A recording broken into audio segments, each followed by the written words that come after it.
RCR, la red que comunica y une al Perú. Le damos la cordial bienvenida al doctor Javier Zúñiga, consultor y analista en temas económicos, siempre agradecidos por la amabilidad que tiene con RCR, Red de Comunicación Regional. Qué gusto saludarlo, doctor Zúñiga, muy amable. ¿Cómo está, José? Y es un placer y un honor siempre estar con usted. A ver, ayer el gobierno ha dictado una serie de medidas diferenciadas de acuerdo a los niveles de riesgos en departamentos o en regiones, ¿no? ¿Qué efectos esto puede tener en la economía, ¿no? Estas medidas que ha adoptado en las últimas horas el gobierno con el propósito, indican, para frenar el avance del COVID-19, ¿no? Pero, de una otra manera, la restricción horaria, de una otra manera, va a tener una afectación. ¿Cómo está analizando en el plano económico usted estos temas? Bueno, las medidas que toma el gobierno son fundamentalmente para tratar de hacer frente pues a la pandemia, ¿no? Es evidente y está dicho por la propia ministra de Salud que nos encontramos inmersos en una segunda ola. Las cifras estadísticas muestran un incremento en el número de infectados, un incremento en el número de fallecidos, y es por eso que toman un conjunto de medidas moderadas en función a cada una de las regiones. ¿Cuál es la afectación? Fundamentalmente yo creo que va a todas aquellas actividades que se realizan durante la noche.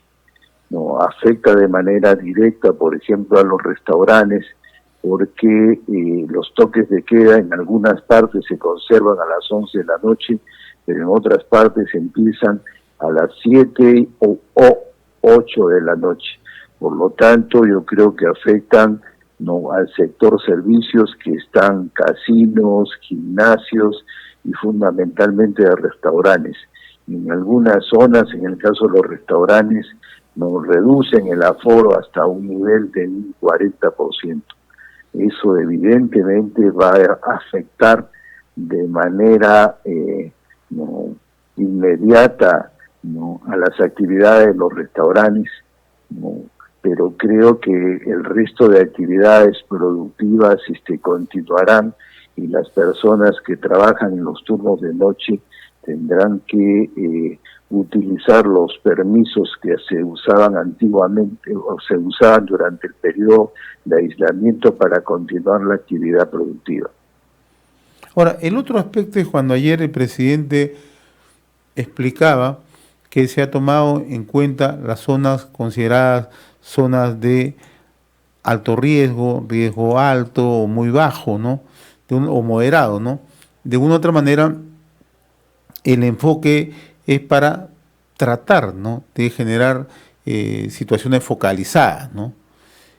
Pero en el plano macro, por ejemplo, en el sector turismo, ¿cómo afectan estas medidas, doctor Zúñiga? Ya conversaba hace 15 días con usted, y la preocupación es que uno de los sectores más afectados sea el sector turismo, ¿no?, que genera gran cantidad de empleo. Pero también hay actividades que recientemente retomaron sus actividades, valgan la redundancia, como el caso de los casinos o tragamonedas, como el caso de los gimnasios, ¿no? También no hace mucho que han reaperturado todo un otro conjunto de actividades que ahora están disminuyendo sus aforos, ¿no?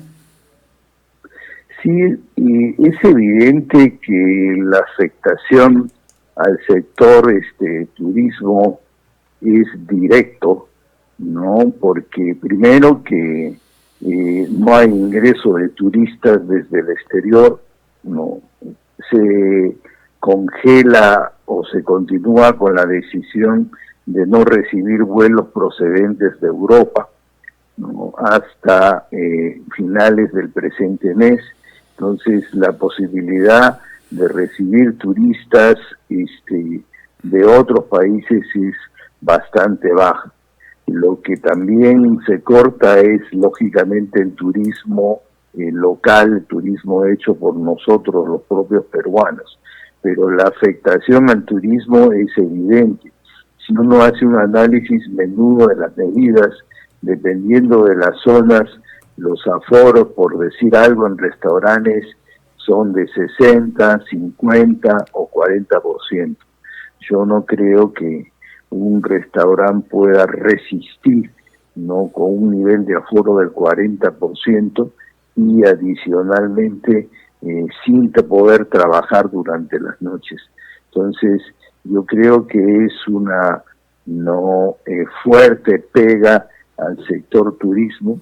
Entiendo que primero es la salud, segundo es la economía, pero ciertamente por más que ellos se habían implementado con las medidas, ¿no?, de biosalubridad, el aforo se reduce, y con un aforo menor y con un toque de queda que empieza más temprano, desde las 7 de la noche en algunas zonas, otros a las 8, otros a las 11 de la noche, determina evidentemente que pueda colapsar y en algunos casos desaparecer algunos restaurantes que no van a poder hacer frente a la actividad económica, ¿no? Y aquí nos encontramos frente a otro tema, el impacto en el empleo, ¿no? ¿Qué impacto van a tener estas medidas justamente en la captación de empleo, no?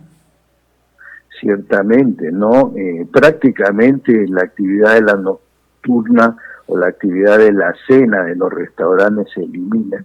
No se puede ofrecer cena pues hasta las 7 de la noche o hasta las 8 de la noche, sí se podía ofrecer hasta las 11. Entonces la afectación al sector empleo es definitivo.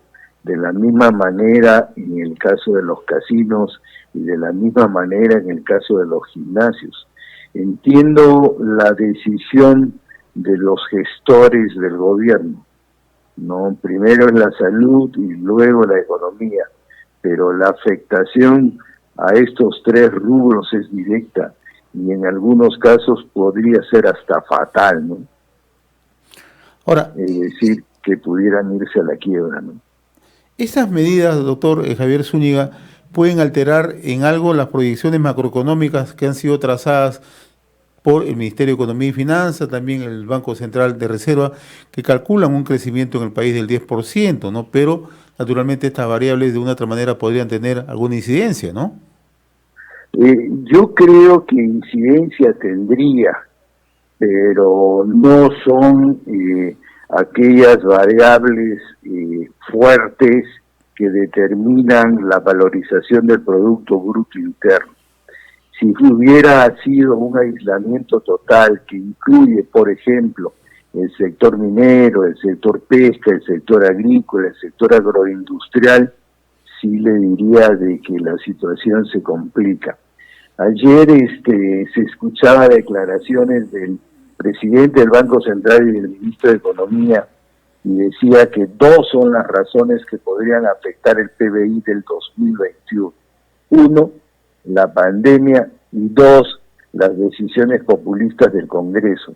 Por lo tanto, la pandemia no puede afectar de manera decisiva el resultado, ¿no?, que, como tú bien dices, podría estar alrededor de un 10%.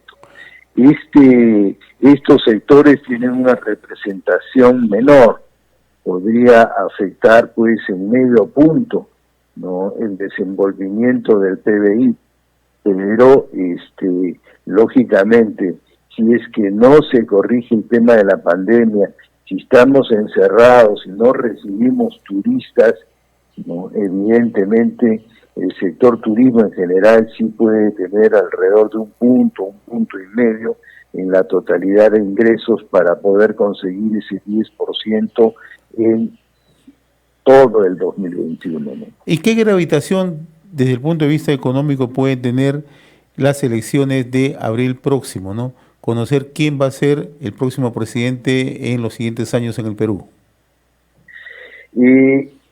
La verdad de que no tiene una gravitación trascendental, ¿no? Yo recuerdo mucho que antes de 1985, cuando se producía un proceso electoral, el tipo de cambio entraba en una situación, ¿no?, de movimiento y se depreciaba evidentemente el sol con respecto al dólar. Desde 1990 en adelante no ha vuelto a ocurrir que se afecte el comportamiento del tipo de cambio. Pero la pandemia es tan fuerte, ¿no? Y las decisiones del populista del Congreso afectan tanto a la economía que son las principales variables.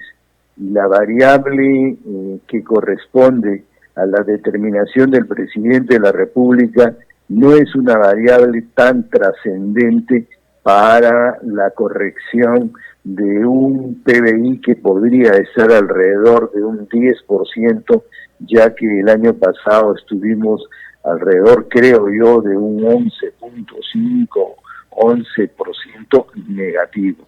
Por lo tanto, los dos ingredientes más importantes se encuentran ubicados en la corrección de la pandemia, y cuando hablo corrección de la pandemia, en el tema de las vacunas, de tratar de que las vacunas lleguen antes de tiempo, porque si estuviéramos vacunados, gran parte de los peruanos, no, ciertamente la segunda ola o la tercera ola pasa a otro momento, ¿no?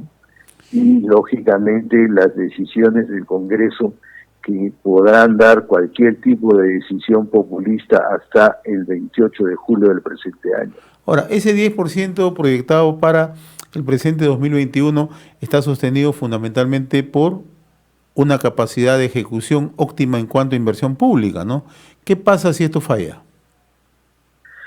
Bueno, en todos los países del mundo, a raíz de la pandemia, no pretender de que el inversionista privado salga adelante en este comportamiento de pandemia no se ha dado. Y todos los países, hasta desarrollados, ¿no?, y emergentes, han aplicado programas, ¿no?, del sector público para de esa manera inyectar recursos a la economía. Tiene que necesariamente haber una presión desde parte del Ejecutivo sobre el gobierno central, sobre los gobiernos regionales y los gobiernos locales para que se realicen obras. Recursos hay, tienen que realizarse esas obras y es la única alternativa. Pensar en inversión privada en estas circunstancias es muy difícil. Pensar en que un fondo de inversión venga al Perú para colocar 4.000, 5.000 millones de dólares en una empresa minera es muy difícil. Las circunstancias no lo permiten. Por lo tanto, lo único que queda es presionar desde el Ejecutivo para que los gobiernos regionales y locales cumplan con sus metas de corrección del déficit de infraestructura, es decir, gastar como inversión local. No hay otro. Muy bien, mi estimado doctor Javier Zúñiga, como siempre muy reconocido por esta comunicación con Enlace Regional RCR, Red de Comunicación Regional. Muy amable, que tenga buen día. Igualmente, don José, muchas gracias por la invitación. RCR, la red que comunica y une al Perú.